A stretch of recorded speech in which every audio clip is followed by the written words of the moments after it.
Durham College students, here we go. Continuing on here, I skipped ahead.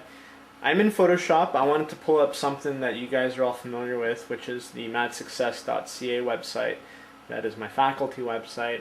Before I created it using XHTML and strict and CSS, I went into Photoshop and did a basic layout with my elements so I would understand where things would be on the page.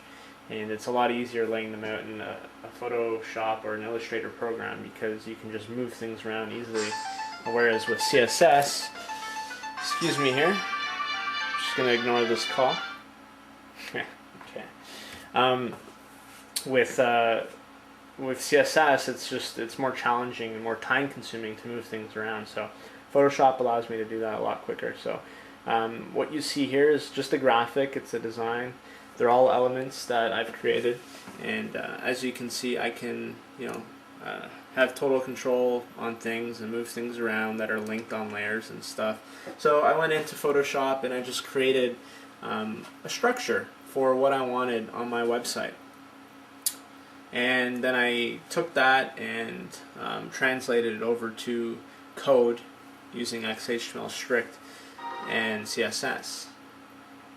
Okay, and then I ended up making other internal pages like my bio page and my About Us page and stuff that basically the main content area changes. Now, it's not a complex website. It's very basic. The design's just basic. It's a purely information-based website to get the point across and a resource for you guys to go and find things.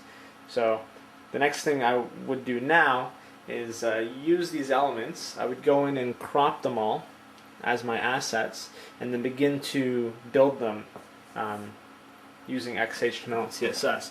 So to give you an example on how to crop, there's a crop tool which you can use. Okay, and let's say I wanted my image.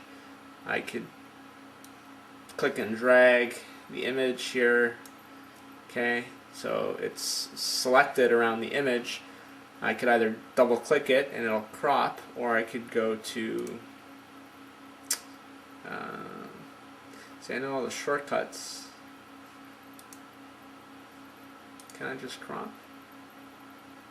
Crop, yeah, sorry. Image crop, and then it would crop it. So there you have it cropped. It's taken some time to process.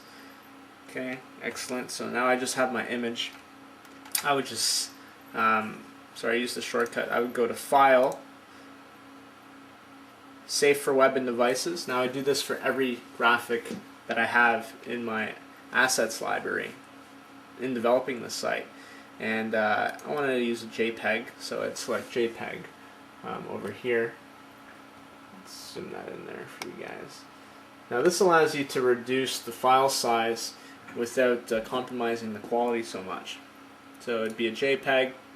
And typically I like to use quality of 65, and you can see by your eye, with your own eyes, how affected is the quality of the image. We don't want it too affected, but from the original to the one that's saved, it looks pretty good.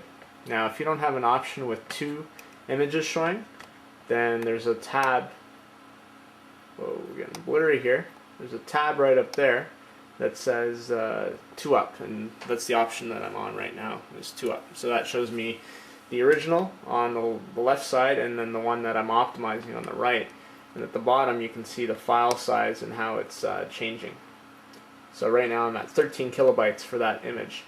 So I would continue. When I'm satisfied with my